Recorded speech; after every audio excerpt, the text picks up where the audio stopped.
uso, ¿se podrá? No se puede. Entonces ya es toda suya la pantalla. Muchas gracias.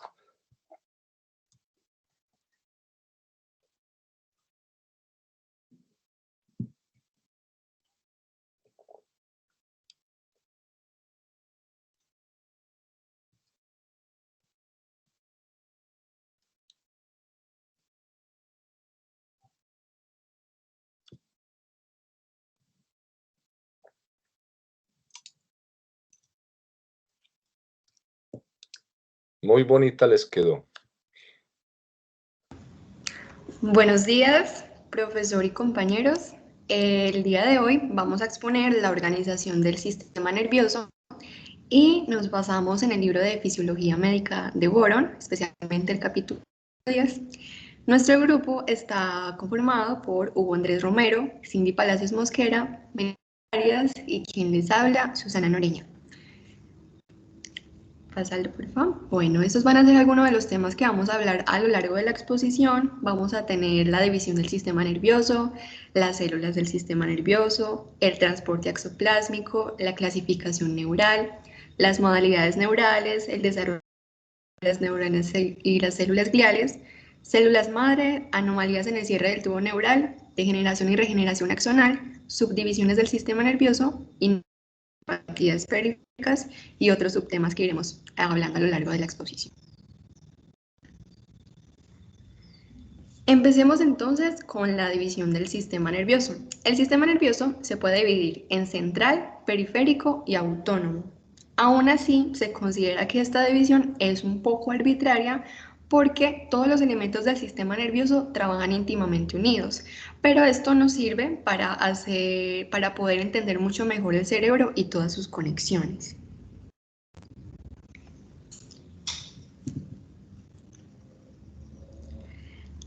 Empezando con el sistema nervioso central, sabemos principalmente que está constituido por el cerebro, donde se incluye también el segundo par craneal y la retina, y también la médula espinal, y que está recubierto por tres membranas que ya conocemos, que son las meninges, la más externa siendo la dura madre, la intermedia, la aracnoides, y la más interna y delicada, la pía madre.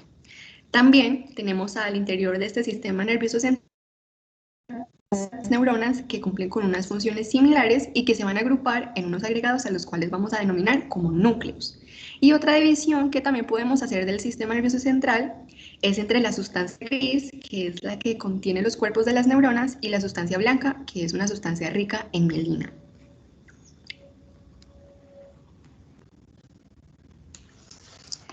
El sistema nervioso periférico va a estar formado por las partes del sistema nervioso que se van a encontrar fuera de la dura madre, como serían los receptores sensoriales para las diferentes clases de estímulos, las porciones periféricas de los nervios craneales y los nervios raquídeos, y también la porción periférica del sistema nervioso autónomo. Y hay unos grupos de células nerviosas que también se encuentran fuera del sistema nervioso central, que son los ganglios periféricos.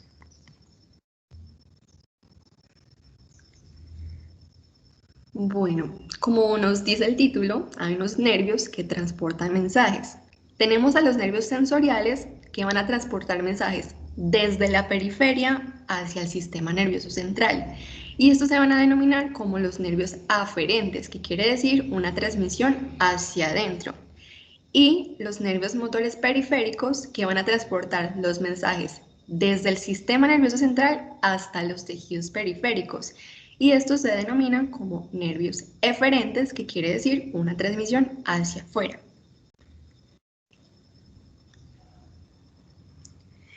Y por último, tenemos al sistema nervioso autónomo.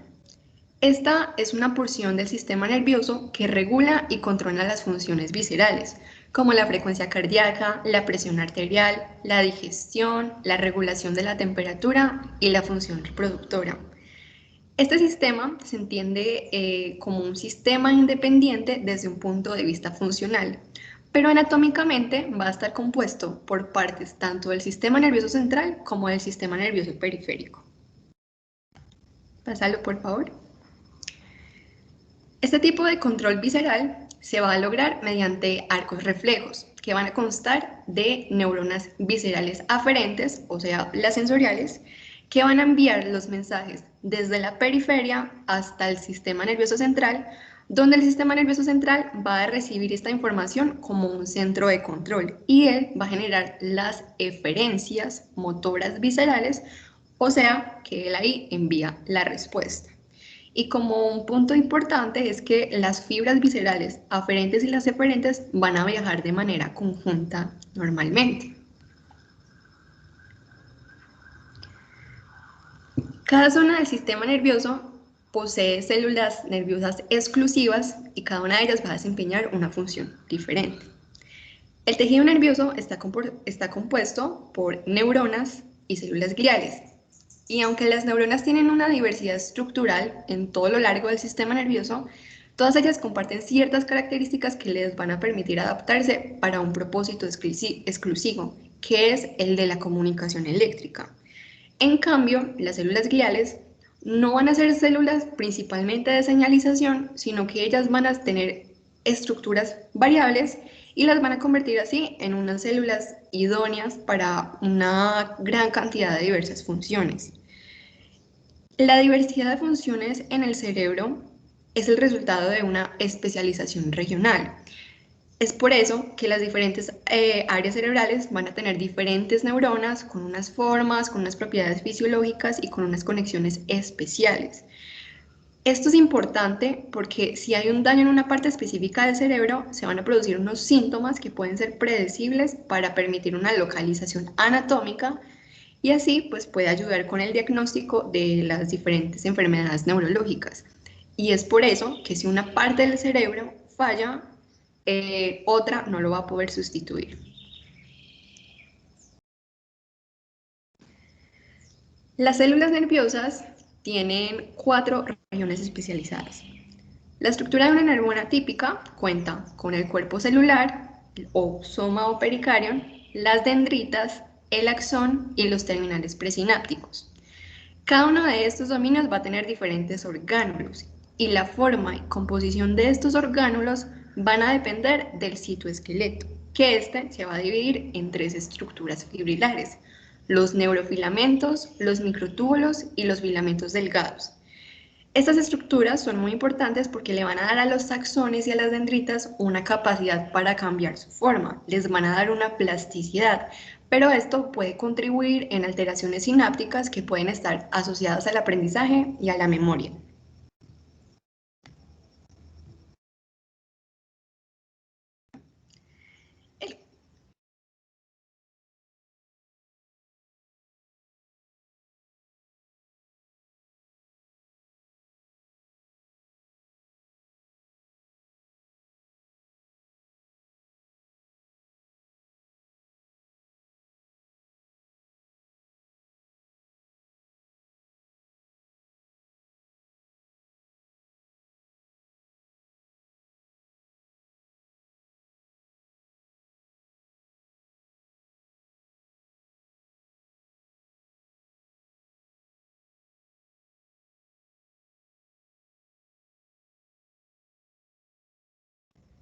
Hola, ¿me están escuchando? Sí, Se le fue el audio un ratico en mi caso. Bueno, ok, vuelvo a empezar entonces desde el cuerpo celular. Bueno, entonces el cuerpo celular es la porción de la célula que va a rodear al núcleo.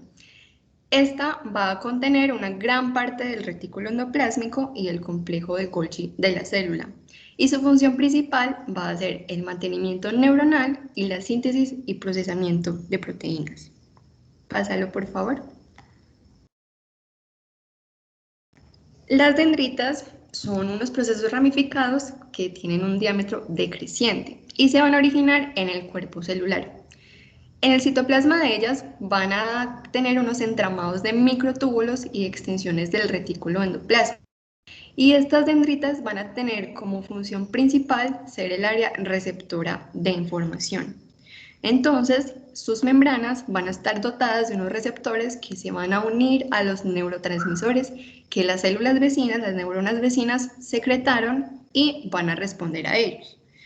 Ese mensaje va a ser un mensaje químico que van a recibir y se van a traducir en los receptores de membrana en unos fenómenos eléctricos y químicos que van a influir directamente en la neurona, tanto en su estado de excitabilidad como también en el funcionamiento de la misma neurona.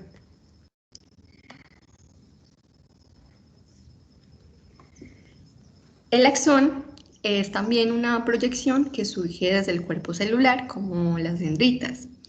Y su punto de origen es una región cónica, a la cual se le llama como cono axónico, y distal a esa zona se va a situar una región cilíndrica amielínica que se conoce como segmento inicial, que es la zona donde surge normalmente un potencial de acción gracias a los diferentes fenómenos eléctricos que sucedieron en el cuerpo celular y en las dendritas.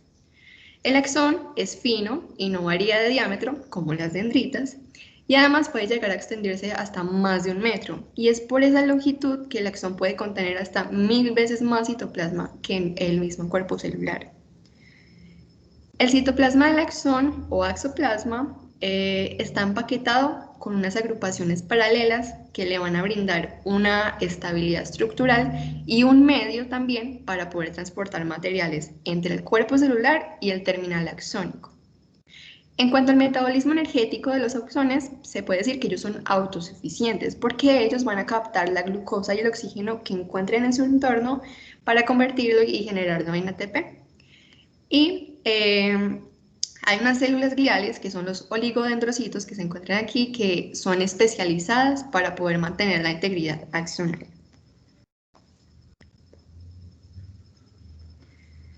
Hablando ya de las funciones de los axones, estos axones son la parte de la neurona que envía los mensajes. Ellos transportan la señal neuronal, o sea, el potencial de acción, hasta una diana específica, que puede ser otra neurona o un músculo. Algunos axones poseen un tipo de aislamiento eléctrico que es la mielina, y esta mielina está formada por la membrana celular de las células gliales que se van a enrollar alrededor de todo el axón. Si el axón no está recubierto de mielina, lo que sucede es que ese potencial de acción se va a propagar de una manera continua por todo el axón. En cambio, la propiedad que le da esta mielina al axón es que ese potencial de acción salte de un nodo de Rambier a otro nodo de Rambier, que es un espacio entre los dos segmentos de mielina. Y esto es a lo que llamamos como un proceso de conducción saltatoria. Y es muy importante porque esto va a acelerar todo el proceso de conducción.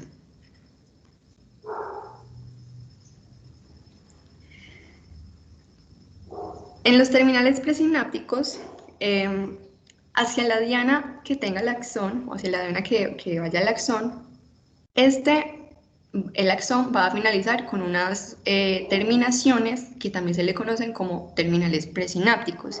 Y normalmente están diseñadas para poder convertir rápidamente una señal eléctrica en una señal química.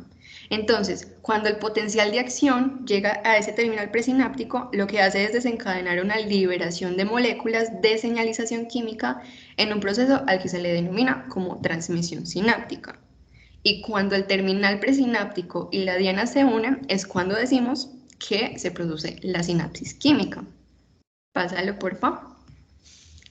La sinapsis, como les dije anteriormente, la sinapsis cuenta entonces del terminal presináptico, de la membrana de la célula diana, que es en realidad la membrana postsináptica, y del espacio entre las dos, que es la hendidura sináptica. La sinapsis ocurre entre dos neuronas. Los terminales presinápticos se contactan principalmente con las dendritas y con el cuerpo celular. Y el área de la membrana postsináptica normalmente es mayor, y esto es con el fin de poder incrementar esa superficie disponible pues, para todos los receptores que van a necesitar. Las moléculas que son liberadas por los terminales presinápticos se van a difundir a través de la hendidura sináptica. Y entonces lo que pasa acá es que los receptores van a convertir esa señal química de esas moléculas transmisoras y las van a devolver como una señal eléctrica, ya sea una señal directa o una indirecta. Las sinapsis pueden sufrir unos cambios a largo plazo por ciertos patrones de actividad previa, que esto sería como la plasticidad. Y esto también tiene unos efectos principalmente en el aprendizaje y la memoria. Pásalo, porfis. Las neuronas, por varios aspectos, se podrían considerar también como unas células endocrinas muy especializadas, porque ellas empaquetan y almacenan hormonas y moléculas pseudohormonales que van a liberar al espacio extracelular mediante exocitosis, que la exocitosis es el proceso en el cual la célula libera de sus vesículas secretoras hacia afuera de la célula. Y esto entonces lo va a hacer en respuesta a un estímulo externo, que en este caso sería pues un potencial de acción. Lo característico de este proceso con las neuronas es que esta liberación no va a acceder al torrente sanguíneo para ejercer pues sus otros efectos, sino que estas sustancias secretadas van a actuar a una distancia muy corta porque ellas se comunican localmente con cada neurona vecina. Y en otro sentido, también podríamos decir que las neuronas se pueden considerar como células polarizadas que tienen algunas propiedades de células epiteliales, porque las neuronas, como las células epiteliales, tienen unas poblaciones diferentes de proteínas de membrana en cada uno de los diferentes dominios de la membrana plasmática neuronal. Entonces esto hace que esa disposición refleje diferentes responsabilidades fisiológicas en cada uno de esos dominios que tiene la neurona. Entonces, es así que este diseño del sistema nervioso permite que la información se transfiera a través de la sinapsis y que se haga de una forma selectiva y muy coordinada para así satisfacer pues todas las necesidades que el organismo requiere. Pásalo por fin.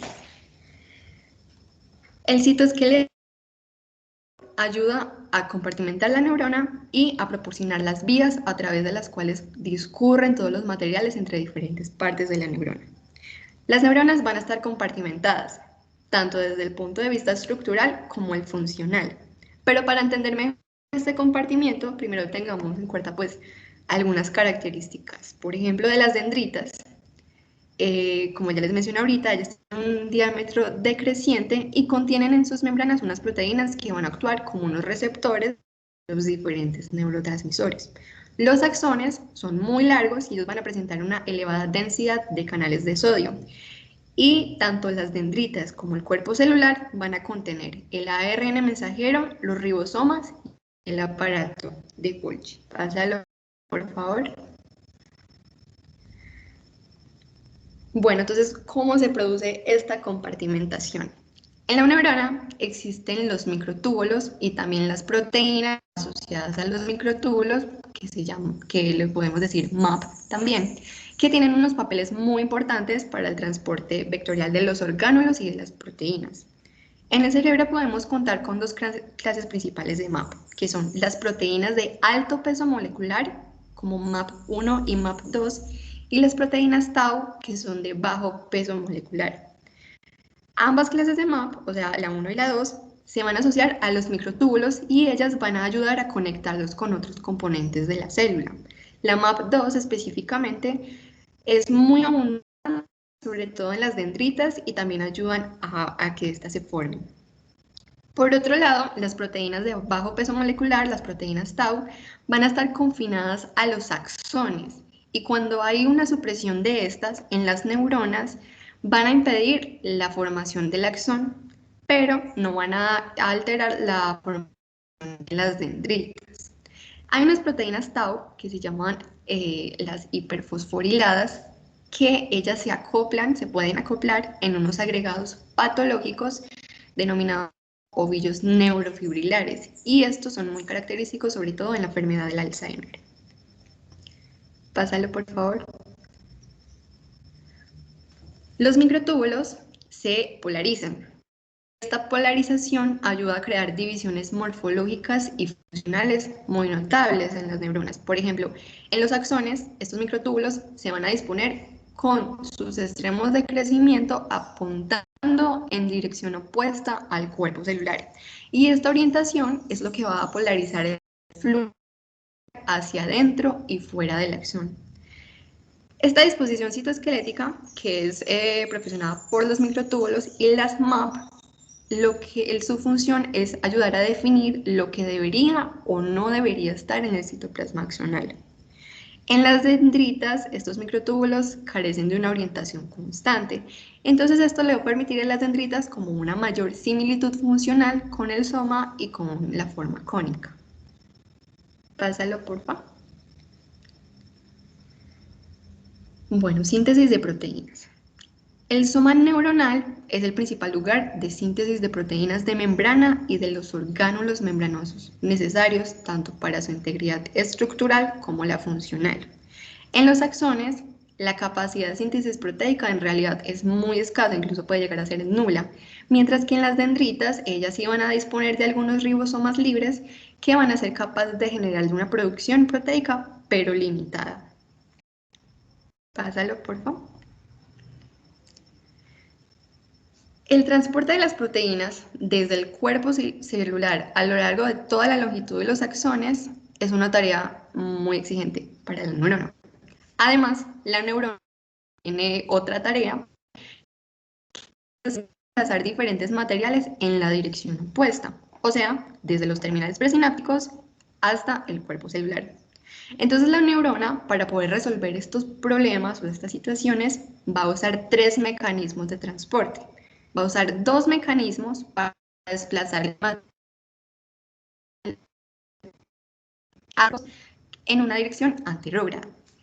Y va a usar un tercer mecanismo para ese transporte, pero ya en la dirección opuesta, que es a lo que llamamos como una dirección retrógrada. Pásalo por... Entonces empecemos con el transporte axoplásmico rápido.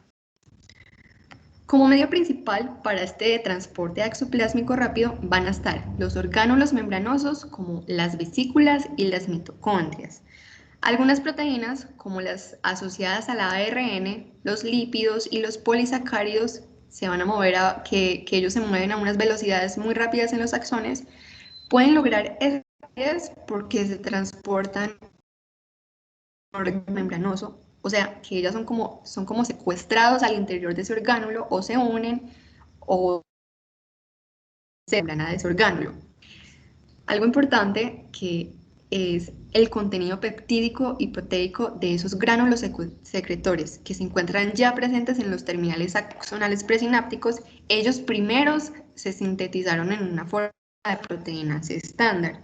Y lo que pasa luego es que se van a insertar mediante un proceso de cotraslación en la retículo endoplásmico rugoso y después van a ser procesados en cisternas del aparato de Golgi.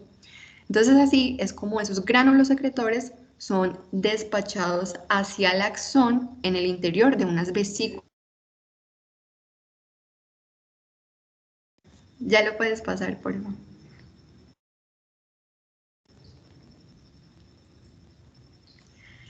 Los orgánulos y las vesículas y sus cargas de macromoléculas se van a extender a lo largo de todos estos microtúbulos, pero lo van a hacer gracias a la ayuda de unos a los cuales también le podemos decir como cinesinas. Este motor de cinesina es a su vez una ATPasa que va a permitir generar ese movimiento vectorial de su carga a lo largo de todo el microtúbulo. Este sistema le permite a las vesículas desplazarse en un sentido distal, velocidad hasta de 400 milímetros por día. Las cinesinas siempre se van a mover hacia el extremo decreciente de los microtúbulos, o sea, alejándose del cuerpo celular. Y la función de transporte se puede perder si se alteran los microtúbulos. Y ya para terminar mi parte, puedo decir que el sistema nervioso va a poseer muchas formas de reconocen y transportan diferentes tipos de carga, pero aún así no se sabe cómo estos motores reconocen y se acoplan a las vesículas con la carga apropiada.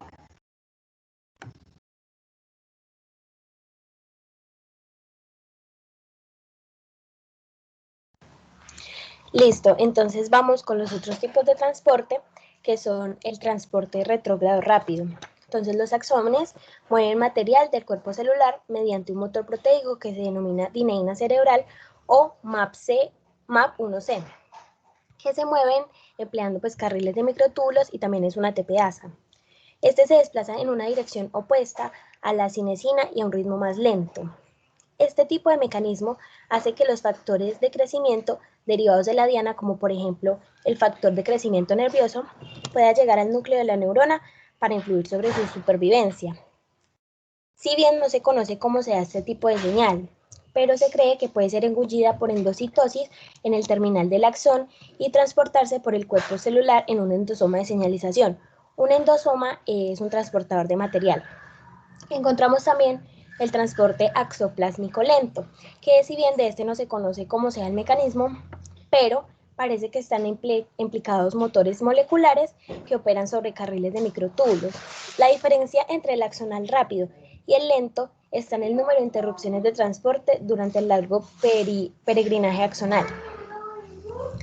Entonces, las neuronas pueden clasificarse en función de sus proyecciones axonales, su geometría dendrítica y el número de proyecciones que emanan desde el cuerpo celular. Normalmente, pues las neuronas se clasifican según su función en el lugar que vayan los axones. De la geometría de las dendritas, el número de proyecciones que emanan desde el cuerpo celular, pero pues la importancia real está en las implicaciones funcionales. Entonces, las encontramos en la proyección axonal, que puede ser de dos tipos, neurona de proyección o neurona intrínseca. Entonces, la neurona de proyección conectan otras partes del sistema nervioso y también pues son llamadas neuronas principales o células de tipo Golgi 1, que poseen un axón claramente definido que nace del cono axónico y se aloja del soma alcanzando pues a veces grandes distancias. Las neuronas intrínsecas o también llamadas interneuronas o células de Golgi tipo 2 tienen axones cortos y algunas pues carecen de axón y se les denomina anaxonales.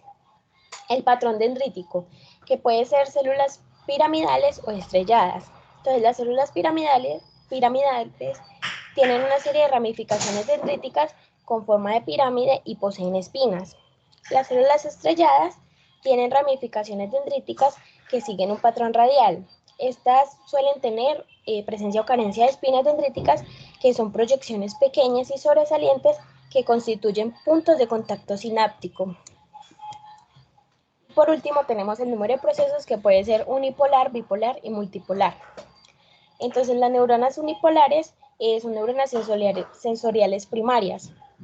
El proceso del sistema nervioso central se identifica fácilmente como un axón, ya que transporta información alejándose del soma, y el proceso que se extiende a receptores sensoriales de la piel que no están definidos. La neurona bipolar, que posee dos procesos que se extienden desde los puntos del cuerpo, desde los lados opuestos del cuerpo celular. Y por último, las neuronas multipolares, que la mayoría del cerebro tienen, de las neuronas del cerebro tienen esta clasificación. Tienen numerosos procesos dendríticos y están diseñados para recibir grandes cantidades de eferencias sinápticas. Bueno, las células gliales proporcionan un entorno fisiológico a las neuronas.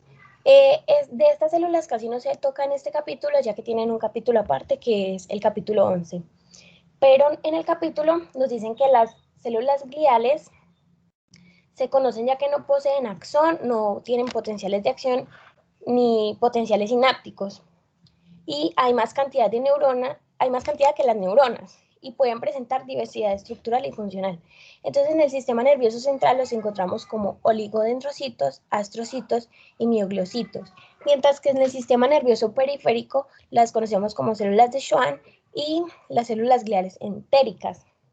Que estas células están implicadas en la práctica totalidad de las funciones del cerebro. Rellenan la totalidad de espacios que rodean a la neurona y dejan un espacio extracelular pequeño de 0.02 micrómetros. Bueno, encontramos el desarrollo de las neuronas y de las células gliales. Entonces hay un subtítulo que se llama "Las neuronas se diferencian a partir del neuroectodermo". Entonces nos dicen que durante la gastrulación vamos a encontrar tres capas: el endodermo, el ectodermo y el mesodermo. El sistema nervioso se origina en su totalidad del ectodermo, al igual que la piel. Entonces, debajo del ectodermo vamos a encontrar un cordón que se llama notocorda, que induce al ectodermo suprayacente o neuroectodermo para formar el tubo neural, y esto es un proceso que se llama neurulación. El primer paso de la neurulación es la formación de la placa neural que dará origen al tubo neural, quien a su vez va a formar el cerebro y la médula espinal.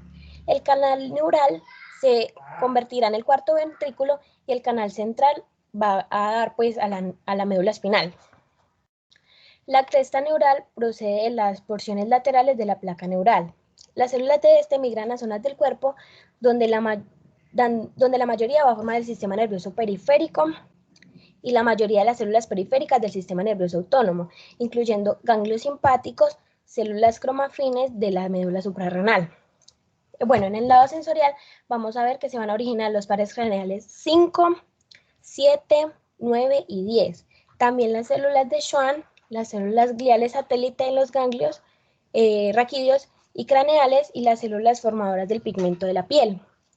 Bueno, en la cuarta semana se va a formar el prosencéfalo en la parte anterior, el mesencéfalo en la región intermedia y el rombencéfalo en la parte posterior. Entonces el prosencéfalo se va a dividir en telencéfalo y diencéfalo, que en el adulto, en el telencéfalo vamos a ver los hemisferios cerebrales. En el diencéfalo, en el adulto, vamos a ver el tálamo, el subtálamo, el hipotálamo y la neurohipófisis. Bueno, el mesencéfalo, de ahí se va a diferenciar el cerebro medio. Del rombencéfalo, pues se va a dividir en metencéfalo y mielencéfalo. Del metencéfalo se va a ver la protuberancia del cerebelo y del mielencéfalo el bulbo raquídeo.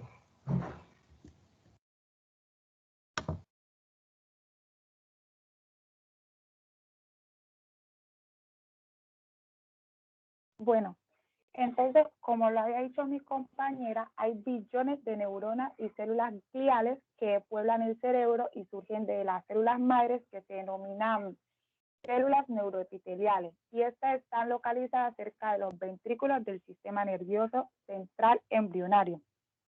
Entonces, esta región germinal se divide en dos. Está la zona ventricular y la zona subventricular. Pues ya más adelante les hablo sobre esto. También está que la mayoría de las neuronas en el cerebro humano se generan durante los 120 primeros días de la embriogénesis y están determinados por unos factores de crecimiento. Entonces, ¿cuáles son estos factores de crecimiento? Está el factor de crecimiento derivado de las plaquetas y hay unas hormonas, que está la hormona de crecimiento, que esta va a influir al ritmo de la división celular de las células neuroepiteliales. Bueno, entonces ya después va a aparecer la neurogénesis y estas van a generar la mayoría de las neuronas de proyección en la corteza del proencéfalo. Y las interneuronas inhibidoras, por el contrario, surgen a partir de las células precursoras neurales situadas en la zona subventricular. Y la zona ventricular parece generar células progenitoras separadas que solamente producen neuronas, oligodendrocitos, astrocitos y células ependimarias. Y estas no contribuyen a la población de células Schwann, las cuales pues están derivadas del tejido de la cresta neural o de la microglia, pero se originan a partir de células mesodérmicas que invaden brevemente el cerebro cuando comienza el desarrollo postnatal. La otra, por favor.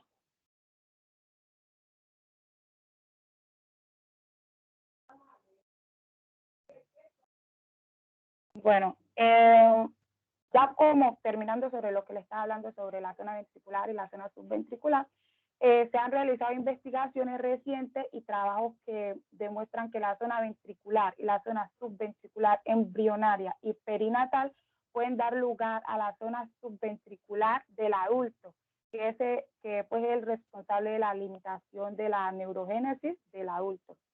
Ya las células gliales surgen más tarde en el desarrollo. Y durante el desarrollo fetal se crean muchas más neuronas que las que están presentes en un cerebro adulto. Y ya la mayoría, una vez que pues han emigrado a su ubicación final en el cerebro y se han diferenciado, se pierden mediante un proceso llamado apoptosis, que pues es muerte celular programada. Bueno, las proteínas que promueven la agregación celular selectiva se denominan moléculas de adhesión celular. Estas incluyen a la caerina, que está dependiente de calcio, y a las moléculas de adhesión de las células neurales independientes de calcio. Entonces, las células en desarrollo expresan estas moléculas de una manera secuencial y organizada. Y las células que expresan las moléculas de adhesión apropiadas tienen una fuerte tendencia a adherirse unas contra otras. También hay otros mecanismos que ayudan a las células que migran, y es la presencia de moléculas de la matriz extracelular, que es la lamina, laminina y la fibronectina. Y estas son secretadas por las neuronas y por los astrocitos. Bueno, la otra diapositiva, por favor. Bueno, les voy a hablar entonces sobre las células madre. Estas tienen la capacidad de proliferar, de autorrenovarse a lo largo de la vida del organismo, crear células de complementos diferenciadas a través de células progenitoras, retener su potencial de linaje múltiple durante toda la vida y reponer las células perdidas por lesiones o enfermedades. Entonces, estas células madres crean células cerebrales maduras que se van a embarcar en una división celular asimétrica, que van a dar lugar a una célula madre y a una célula que inicia el camino de la diferenciación. Entonces, este proceso que hacen acá, que le acabé de mencionar, se llama se denomina célula progenitora. Ellas pueden seguir dividiéndose, pero su progenie ya está destinada a una línea de diferenciación celular concreta. Un ejemplo de esto son las neuronas y los astrocitos, pero no pueden ser ambas. Entonces, estas células también pueden embarcarse en una división simétrica y crear sencillamente dos nuevas células madres. Y las células madres del sistema nervioso son capaces de generar neuronas, astrocitos y oligodendrocitos. La otra, por favor. Bueno, anomalías en el cierre del tubo neural. Entonces, en la imagen A muestran un arco vertebral incompleto sin herniación. En la B nos muestran la ura madre y la aracnoide, que se hernia a través del defecto vertebral. Y en la imagen C muestran a la médula espinal y a las meninges, que se hernian a través del defecto vertebral. Entonces, el tubo neural en el ser humano suele cerrarse normalmente entre los 26 a los 28 días de gestación. Una alteración en este proceso condiciona la aparición de anomalías congénitas en la línea conocidas como disrafismo. Bueno, ¿qué es esto? Son malformaciones congénitas de la columna vertebral y de las médulas que se caracterizan por la falta de cierre total o parcial de las estructuras neurales, óseas o mesenquimales de la línea media. Entonces, estas anomalías embrionarias que afectan por la línea media afectan también al mesodermo y al ectodermo. Si afecta al mesodermo del sistema nervioso, pueden verse afectados los cuerpos vertebrales o el cráneo. Ahora les muestro una imagen. Y el ectodermo a la piel. La otra, por favor. Bueno, en este cuadro nos muestran como las malformaciones sobre los que les acabé de hablar del cierre del tubo neural. Entonces, el defecto más grande del tubo neural que aparece en 1 de cada 1000 partos es la anencefalia. En esta están ausentes los hemisferios cerebrales y el resto del cerebro sufre graves malformaciones. Hay malformaciones extensas del cráneo y de los revestimientos cerebrales y el cuero cabelludo. Bueno, pero entonces la mayoría de los fetos afectados terminan en abortos espontáneos. Los disrafismos más frecuentes afectan a la malformación de los cuerpos vertebrales raquídeos y esto se llama la espina bífida. En otros casos, el problema puede ser leve y solo ocasionar unas anomalías menores en el cierre del arco vertebral y a este se le denomina espina bífida oculta. Ya estas malformaciones afectan aproximadamente el 10% de la población, normalmente en la quinta vértebra lumbar o en la primera sacra, y por lo general no ocasiona secuelas significativas. La otra, por favor. Bueno, entonces acá están como una imagen de las malformaciones que les acabé de hablar. Y ya si la dura madre y la aracnoide se hernian, pues si sobresale, así como se ve en la imagen, a través de un defecto vertebral, la malformación se va a denominar espina bífida quística. Y si también se hernia la médula espinal a través del defecto, se denomina mielomeningocele. Estos últimos problemas pueden condicionar una discapacidad neurológica grave. Entonces, estos defectos pueden ser genéticos o no genéticos.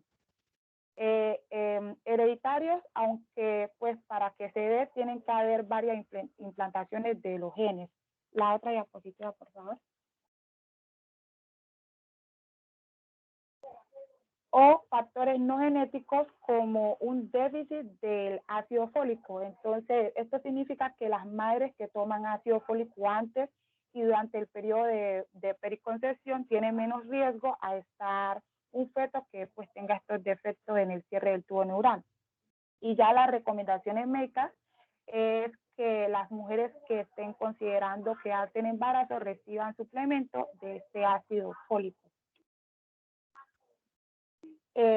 Bueno, otros factores que aumenta el riesgo de estos defectos es la exposición materna al calor, como baños calientes y ciertos fármacos, como está el antiepiléptico valproato.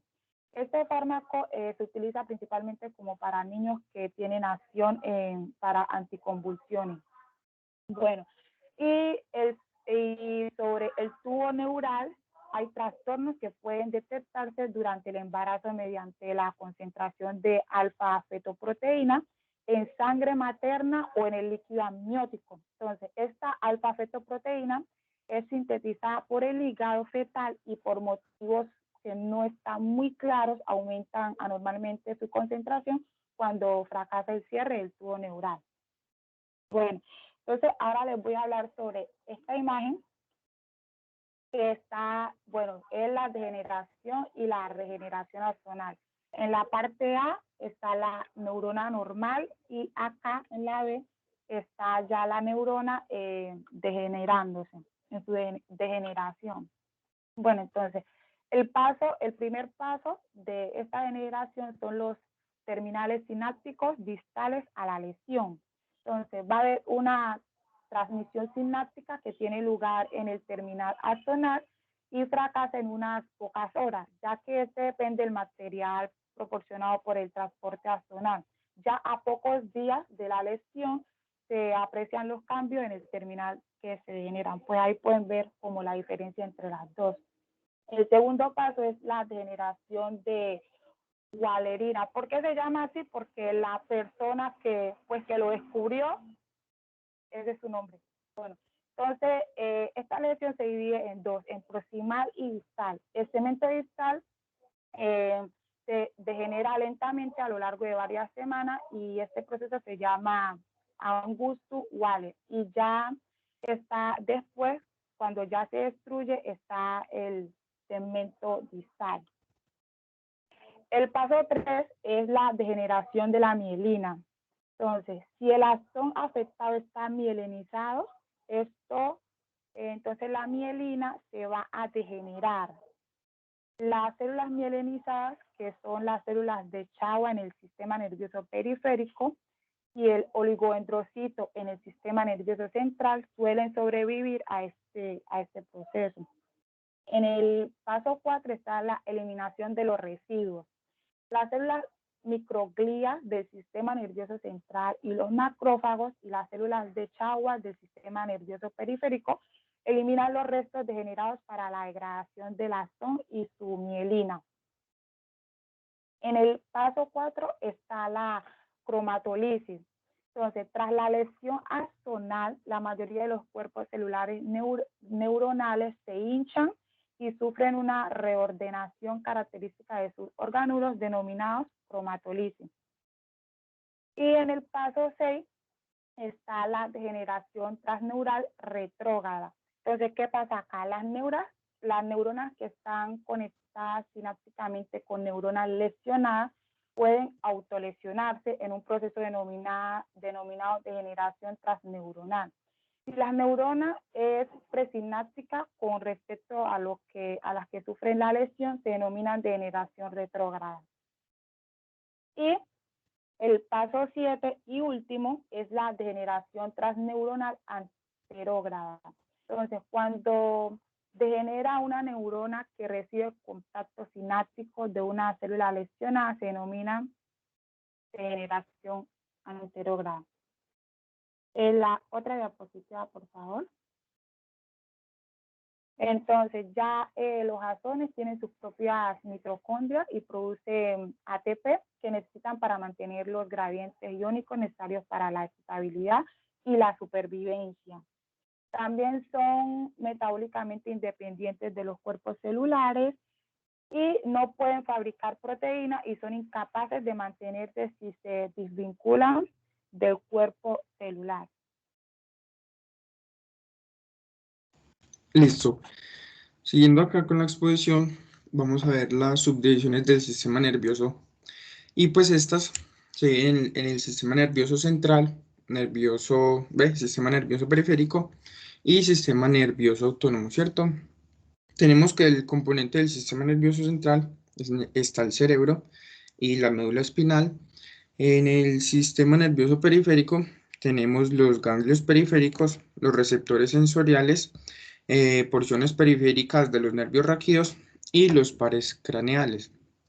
Y en el sistema nervioso autónomo tenemos que salen pues de porciones seleccionadas del sistema nervioso central y periférico, ¿cierto? Las características ya las voy a mencionar a lo largo de la exposición.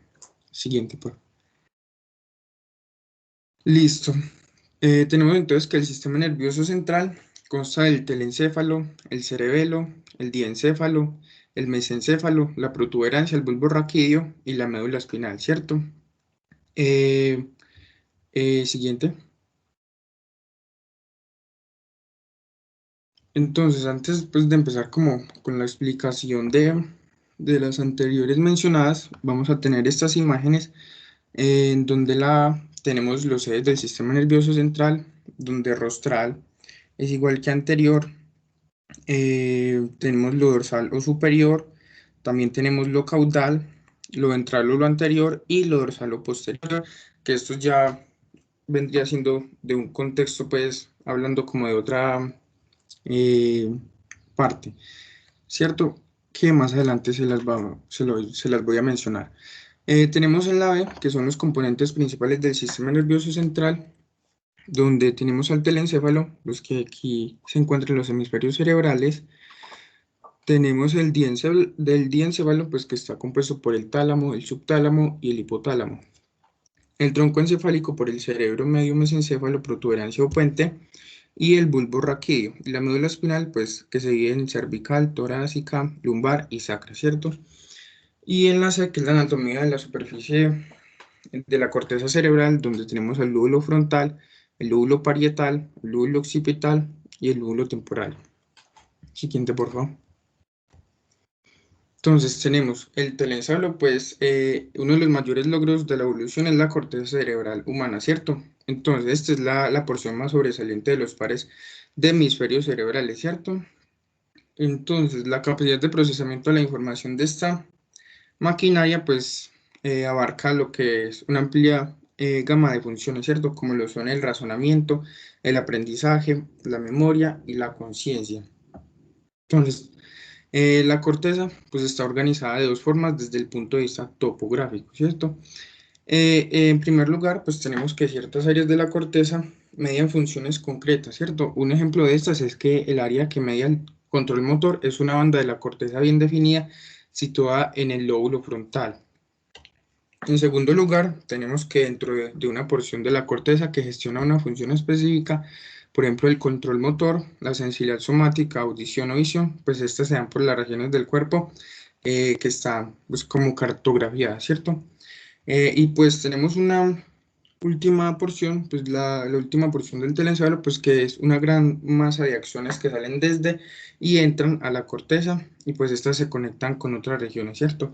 Por ejemplo, esas regiones tenemos el cuerpo calloso y un tracto de sustancia blanca de menor tamaño interconectan a los hemisferios cerebrales. También tenemos que el volumen relativo de la sustancia blanca con respecto a la sustancia gris es unas 5 veces mayor, ¿cierto? Y tenemos las porciones finales del telencéfalo, que son los ganglios basales, el globo pálido, la amígdala y la formación hipocampal, ¿cierto? Pues los ganglios basales pues, son un grupo de neuronas relacionadas fundamentalmente que incluyen el cuerpo estriado, o sea, el núcleo caudado y el putamen. También en este, pues tienen conexiones indirectas con porciones motoras de la corteza cerebral, ¿cierto? Y acá, pues estos están implicados con el control motor. Entonces, la amígdala participa en la expresión de la emoción y la formación también hipocampal, pues esta es crucial en la formación de nuevos recuerdos. Entonces, acá nos dan un ejemplo que si una lesión de la formación hipocampal puede causar un trastorno amnésico grave. Siguiente. Tenemos el cerebelo, pues que esta región cerebral descansa inmediatamente dorsal al tronco encefálico. Entonces, el cerebelo representa un 10% del volumen del sistema nervioso central, pero este 10% contiene aproximadamente el 50% de todas las neuronas del sistema nervioso central. Entonces, un extenso número de conexiones aferentes transporta información al cerebelo de la práctica totalidad de receptores en el sistema nervioso, ¿cierto? Acá se incluye lo que es la información visual y auditiva.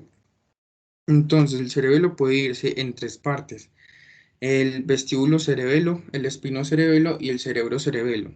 El vestíbulo cerebelo pues, está íntimamente relacionado con el sistema vestibular, cuyos sensores se sitúan en el ojo interno y cuyas estaciones de paso se localizan en la protuberancia y el bulbo raquídeo. Y este pues tiene como función que ayuda a mantener el equilibrio del cuerpo.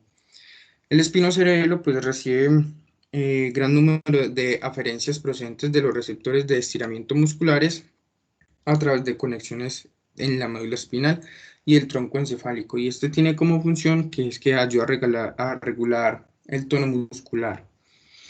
El cerebro cerebelo pues es la porción más grande del cerebro humano y recibe un gran número de proyecciones desde las porciones sensoriomotoras de la corteza cerebral a través de neuronas en la protuberancia, ¿cierto?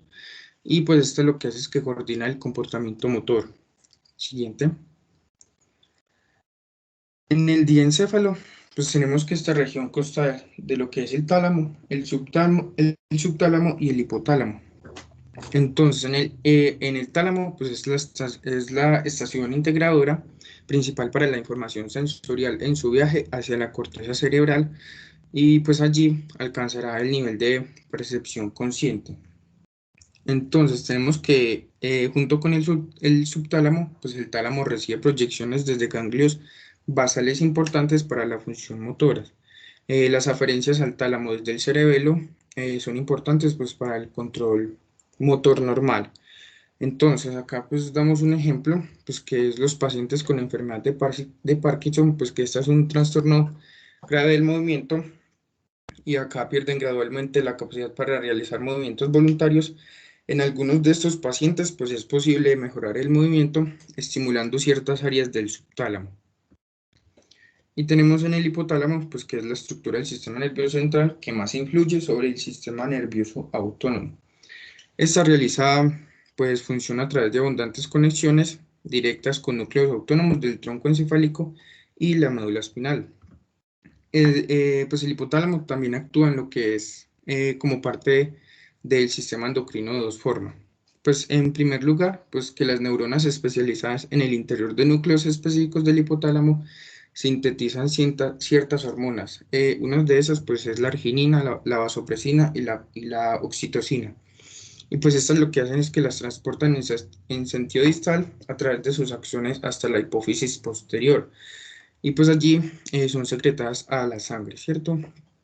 En segundo lugar, pues tenemos otras neuronas especializadas en otros núcleos sintetizan hormonas liberadoras. Acá, pues por ejemplo, la hormona liberadora de gonadotropina, y estas la secretan hacia un plexo venoso denominado sistema portal, que las transporta hacia células situadas en la hipófisis anterior. Entonces, allí, pues las hormonas liberadoras estimulan a ciertas células, como son las gonadotropinas, y estas lo que hacen es que secretan hormonas.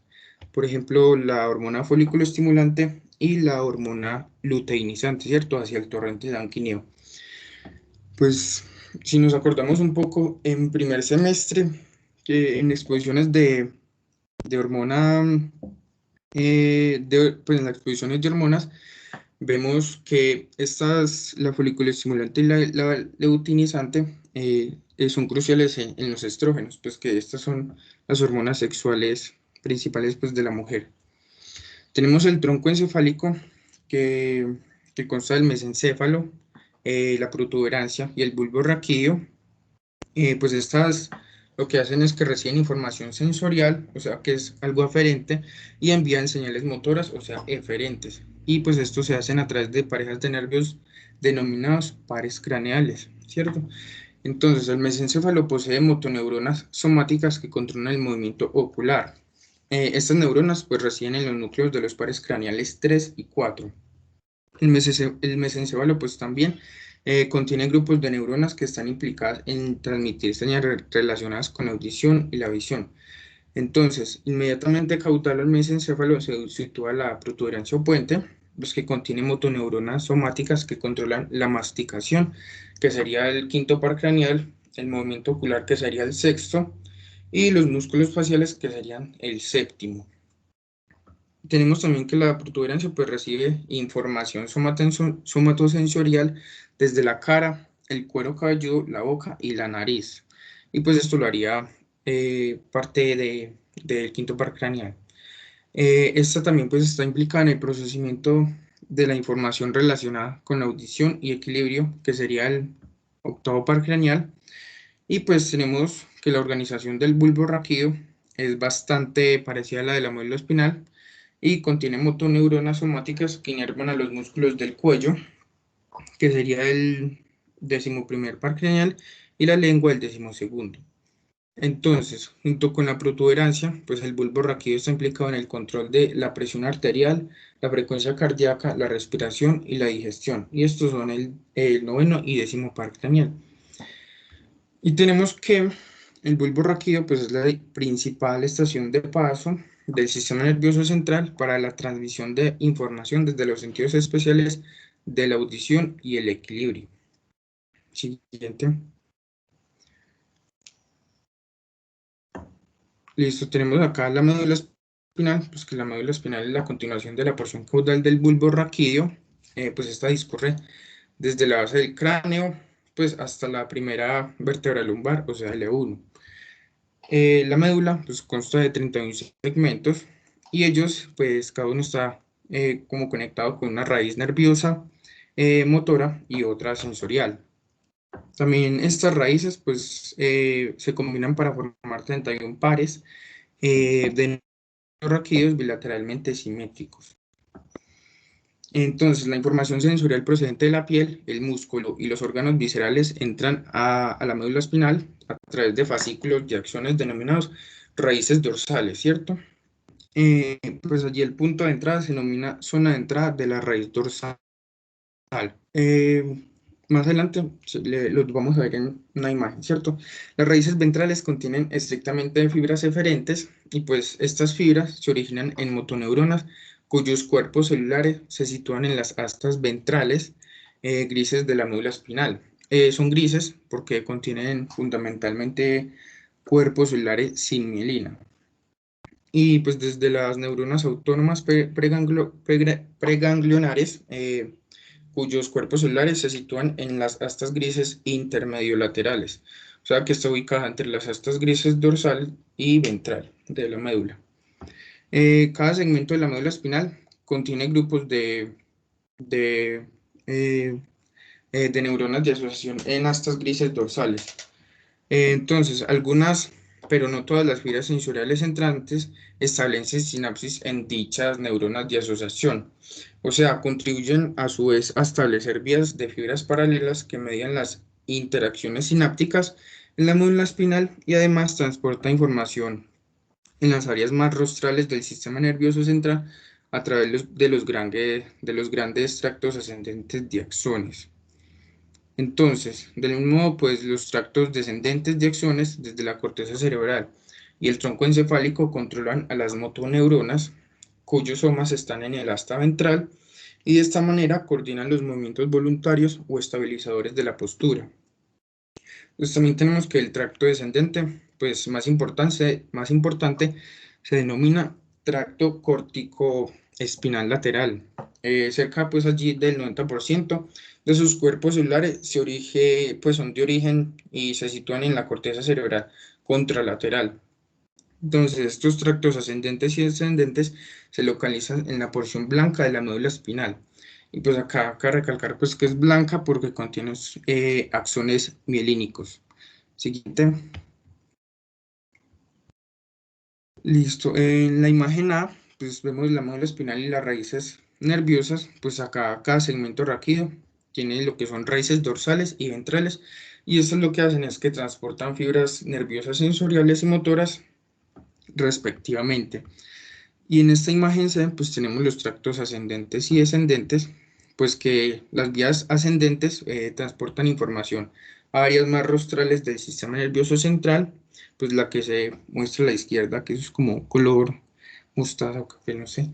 Y las vías descendentes, pues que transportan información en la dirección opuesta, las que están de azul oscuro y la que tiene como forma de mariposa, pues son las vías descendentes y ascendentes cortas. Siguiente. Listo, tenemos que el sistema nervioso periférico abarca los pares craneales y los nervios raquídeos, ¿cierto? Los ganglios sensoriales asociados y diferentes receptores sensoriales. Entonces, este sistema nervioso periférico cumple 4 funciones principales, que es la de que transduce estímulos, transmite información, transmite señales y convierte señales. Entonces, transduce los estímulos físicos y químicos procedentes del entorno externo y del propio cuerpo en información sensorial en bruto a través de receptores. Transmite información sensorial hasta el sistema nervioso central a lo largo de las vías axonales. También transmite señales motoras desde el sistema nervioso central a lo largo de las vías axonales hasta los órganos diana, principalmente en el músculo liso y esquelético. Y pues por último, convierte las señales motoras en señales químicas en la sinapsis de los tejidos diana periféricos, ¿cierto? Siguiente. No, perdón, ¿la puedes devolver, por favor? Pues acá, como también se explicó, esto lo que hace, lo que se ve en la imagen, es que estas funciones para un arco reflejo simple, en el cual un estímulo doloroso hasta el pie da lugar a una retracción de este, alejándose de la fuente del dolor. Entonces podemos ver ahí el receptor somatosensorial que sube, pasa por los axones sensoriales, también por la neurona sensorial primaria y llega a lo que es la interneurona y esta ya empieza a bajar hasta llegar a la placa motora terminal. Siguiente. Listo. Al igual pues que el sistema nervioso central, el sistema nervioso periférico puede dividirse en una porción somática y otra autónoma, ¿cierto? En la división somática del sistema nervioso periférico se encarga fundamentalmente del entorno externo del cuerpo, ya sea pues para recopilar información acerca de dicho entorno o para interaccionar con él a través de un comportamiento motor voluntario. Y pues la porción autónoma del sistema nervioso periférico pues consta de acciones motores y sensoriales que inervan el músculo liso, las glándulas exocrinas y otras vísceras, ¿cierto? Acá pues ya tenemos lo que es el sistema nervioso autónomo, pues que esta inerva efectores que no están bajo control voluntario. Entonces, el sistema nervioso autónomo se divide en 3, simpático, parasimpático y entérico. Entonces, las divisiones simpáticas y parasimpáticas tienen porciones en el sistema nervioso central y en el sistema nervioso periférico. Entonces, la división entérica depende por completo pues, de lo que es el sistema nervioso periférico. Los sistemas eferente simpático y parasimpático están compuestos de vías bineurales, pues el cuerpo celular de la primera neurona se localiza en el sistema nervioso central y el de la segunda en el sistema nervioso periférico. También tenemos que la división simpática y parasimpática inervan a la mayoría de los órganos viscerales y presentan una relación funcional dual. O sea, pues esto sería como el yin-yang, ¿cierto? La división entérica regula la contracción rítmica del músculo liso intestinal y también las funciones secretoras de las células epiteliales intestinales. También pues, recibe aferencias desde la pared intestinal y esta pues, está sometida a modulación por otras dos divisiones del sistema autónomo. Y pues por último tenemos lo que es la neuropatía periférica, pues que esta es una enfermedad nerviosa y pues acá lo que hacen es que son entumecimientos, ¿cierto? Pues estos entumecimientos pues quieren decir un déficit sensorial y debilidad, es decir, el déficit motor. Pues estos síntomas pueden surgir por trastornos en numerosas partes de lo que es el sistema nervioso como tal. Y ya.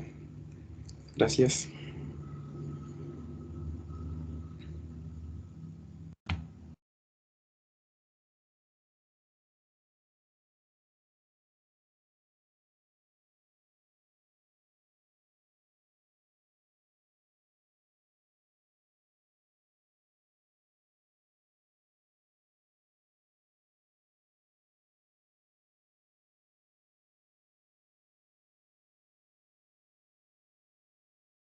Pues muchísimas gracias.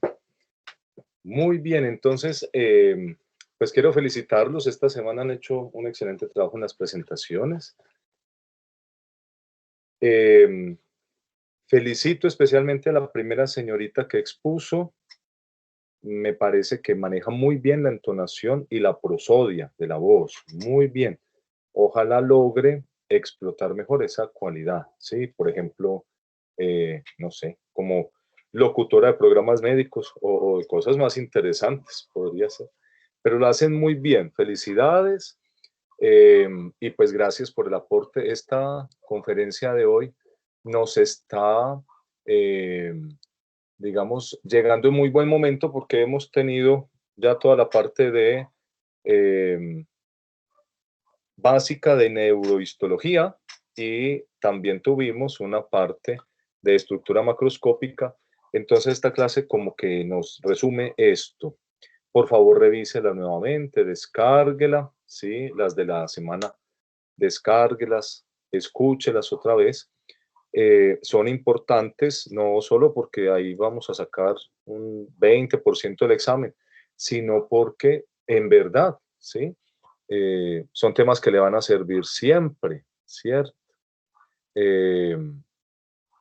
Y muy bien hecho el trabajo y muy agradecido de parte mía y pues espero que los compañeros también aprecien el esfuerzo que están haciendo entre todos. Vamos a cambiar de sesión, ¿sí? Y entonces...